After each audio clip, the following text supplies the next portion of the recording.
शेवटी एवढंच सांगतो, मी पुन्हा येईन,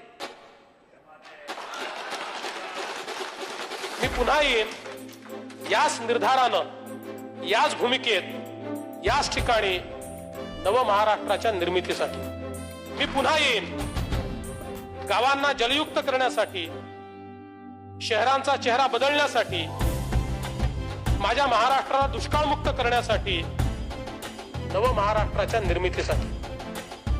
मी पुन्हा येईन माझ्या युवा मित्रांना अधिक सक्षम बनवण्यासाठी, माझ्या बळीराजाचे हात बळकट करण्यासाठी, नव महाराष्ट्राच्या निर्मितीसाठी.